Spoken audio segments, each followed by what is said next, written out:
What is good, everybody? Welcome back to Gym Dropper Sports. I'm your host, Shanti Stewart, and today we're reacting to preseason game number 2 of the 2026 season. Let's get it. Lock my phone, put it back down, let's try it again in the morning, bro. I don't want it to jeopardize how you know what I'm saying? Because you are saying. I think we got the news that Tonka is staying. Thank God, finally some good news.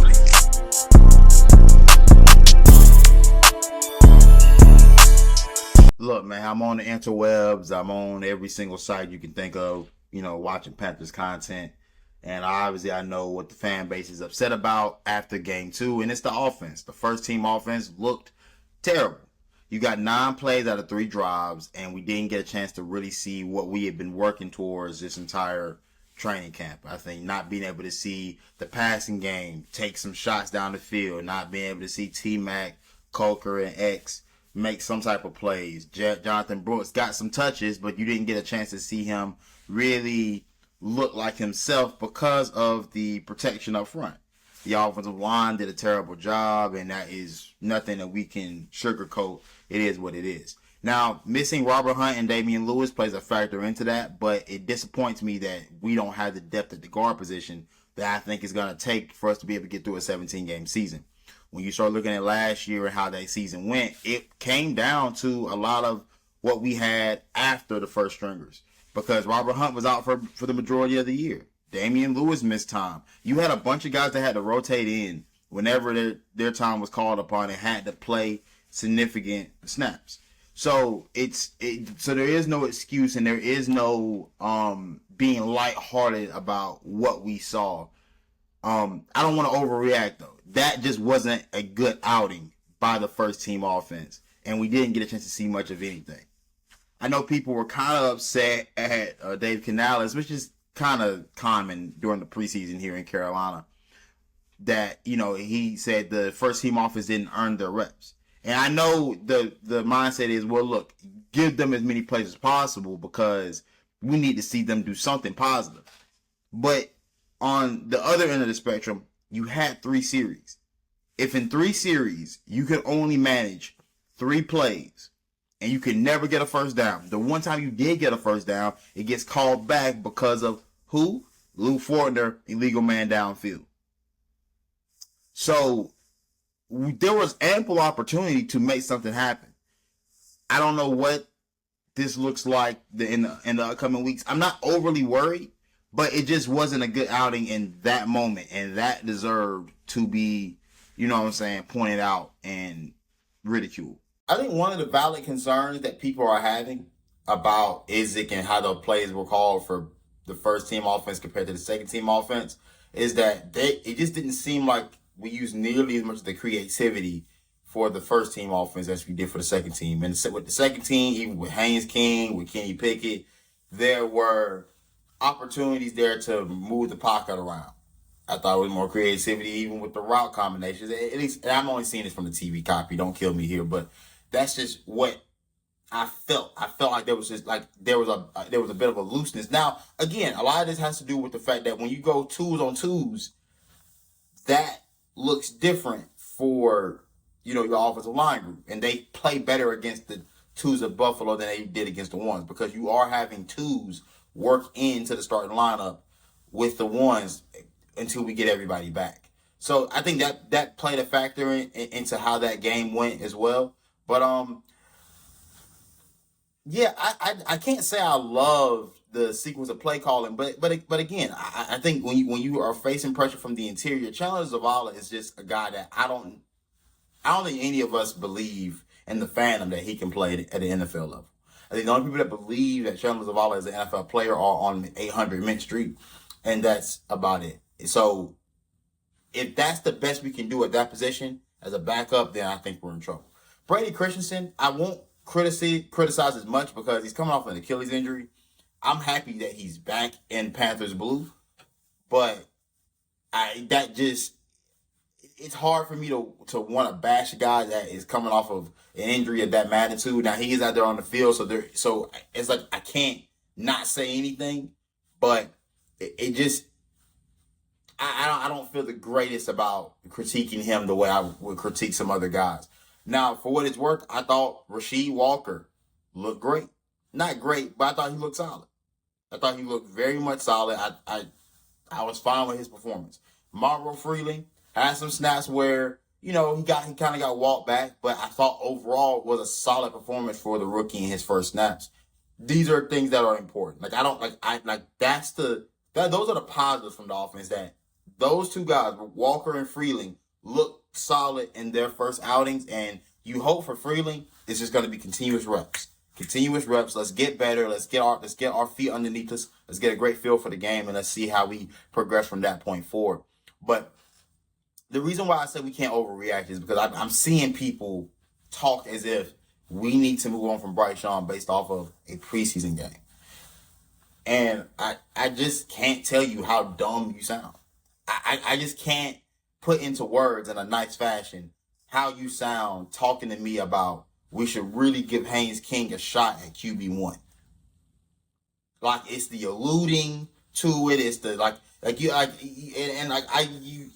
people know what they're doing when they say these things, but I just love to say there isn't a better option out there at quarterback right now that the Panthers can realistically get their hands on, unless you were tanking. This roster isn't the roster that it was 2-3 years ago, where it was just bad and you could just be bad without even trying. This roster has a floor it's met now with the talent that is added into the room, with the rookies that they've drafted, the guys that they've developed, that they're not going to, I don't believe they're going to bottom out unless barring, catastrophic injuries all across the board, which is very possible, right? But there isn't a way for you to get off of Bryce Young anyway. And truth be told, when I start looking at the amount of guys that had to stay in the league and go through different systems and go through different teams before they found what worked for them, I don't have any real reason to want to move on from Bryce yet. I think you have to do it what would be deemed the old school way and let these guys figure it out. Let Canales continue to figure it out. Let Brad Idzik continue to figure it out. And let Bryce Young continue to figure it out. Right now, you're not in a bad place. You won the division last year. You made the playoffs. You had a great playoff performance last year to end that season. I understand it's what have you done for me lately. But when the lately is overly critiquing a preseason game, then me and you, we lose the plot. We do not see eye to eye on any of this, and I will not debate with you any further because I think you're a dumbass. Now, with that being said, let's flip over to the defensive side of the ball and let's talk about what that side was able to do. Let's start with the bad. We can't stop the run. That is not good. The Buffalo Bills ran amok. They got such great looks of their running back room. I don't think they got great looks. I know some Buffalo fans and how they spoke about how they really like their running back room. I tried to tell them, like, hey, I don't know if the Carolina Panthers, without Derrick Brown and like other starters on the field, is what I would be hanging my hat on in terms of like what this is gonna look like for me for the rest of the season. I don't know if that's the case, but I digress. The run defense was not good. Did not get any penetration. Could not move the line of scrimmage. Our linebackers are getting washed up because of that. So that is what it is. But the great thing that we did see was the pass rush. Jalen Phillips looking like the $1 million man that we paid. Devin Lloyd, linebacker, looked like the $1 million man that we paid. Those two guys that, looking the part in their first action as Carolina Panthers, great signs for Dan Morgan and his crew in terms of what they did in free agency and prioritizing those positions. But it's going to be now filling out the surrounding cast members of that. Like, hitting on the free agents is great, but how did the other guys look? And here's what we'll say. Cam Gill, edge rusher, UFL, had a great UFL season coming into Panthers training camp. Looked really good. Princely Umar-Miela looked really good. Travis Gibson looked really good. Aaron Hall, your interior lineman, he had a solid day as well. That was the positives for me. I mean, you got a sack on Josh Allen. You got a sack on Kyle Allen. You did a great job of forcing the issue, applying pressure, and forcing these quarterbacks off the spot and making them have to make off script plays. That's what you wanted to see. That's exactly that helped me feel better about what we have moving forward.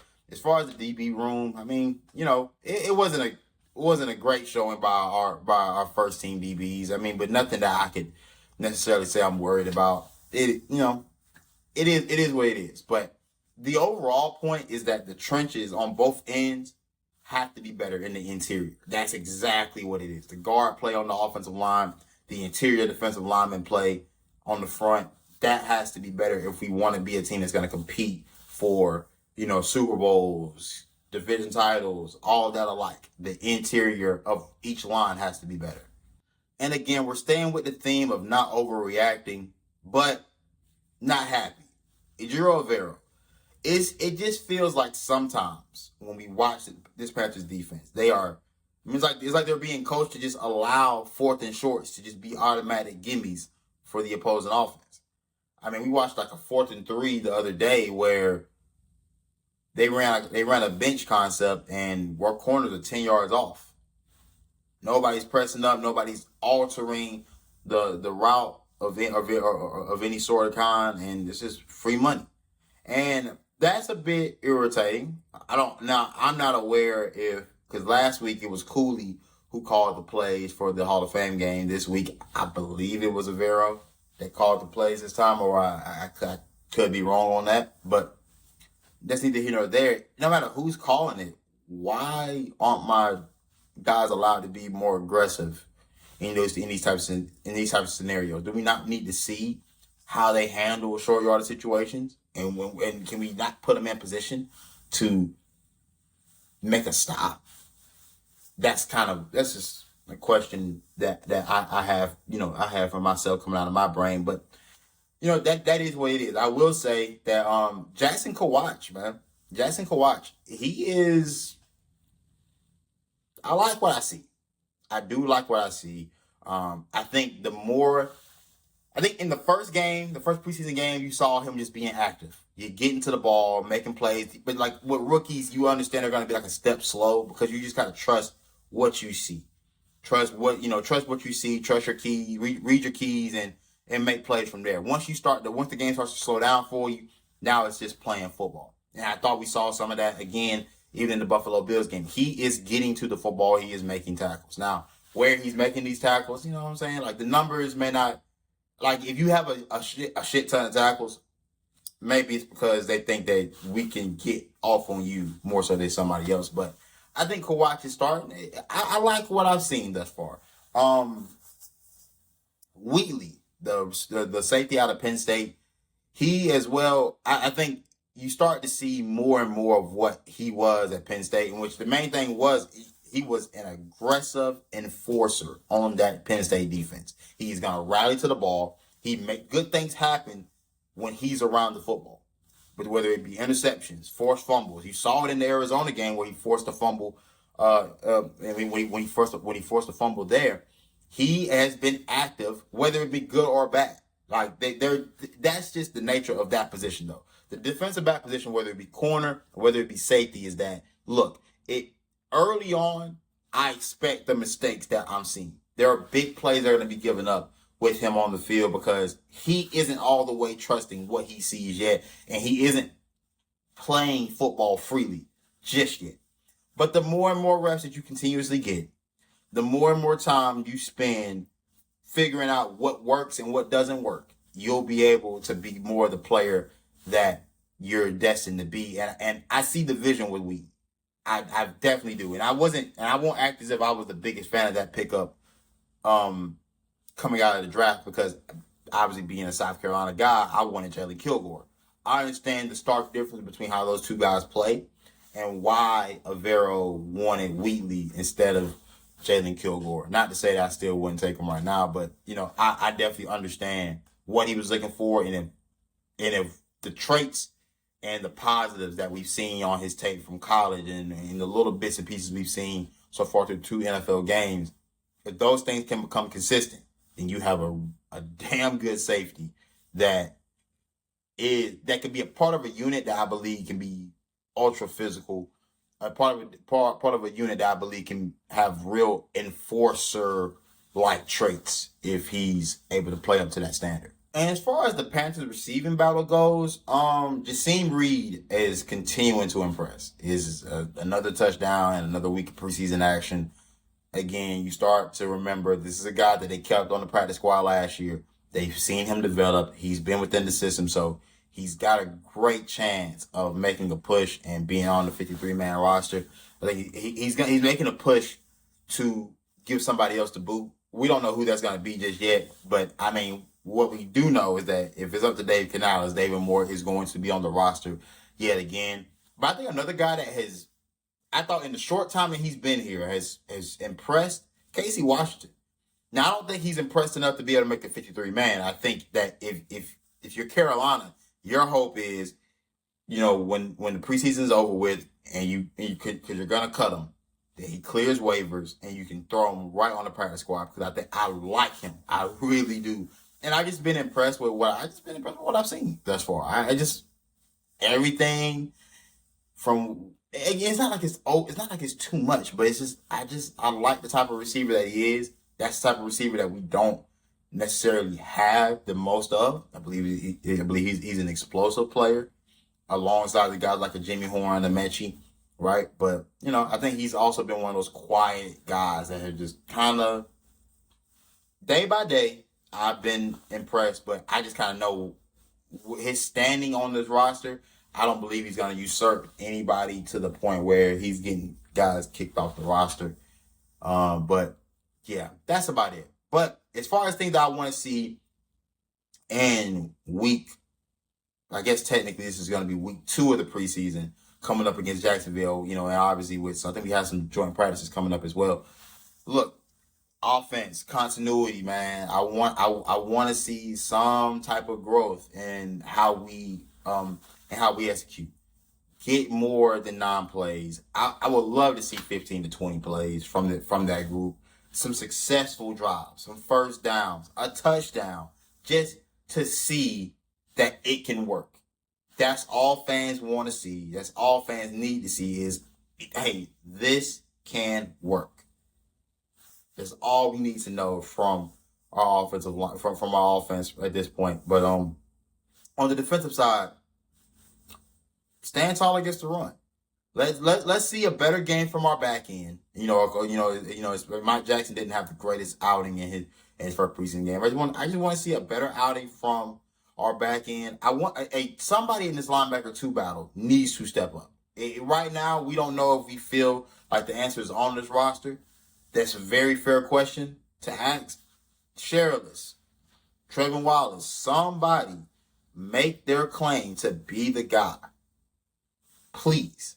Because right now, I don't think anybody in the fan base feels great about either one of these guys. We just know that's probably what we're going to have to roll with for the time being. Interior defensive line, Cam Jackson. I mean, I love the practice clips, and those have been great. But kind of need you to show up in game.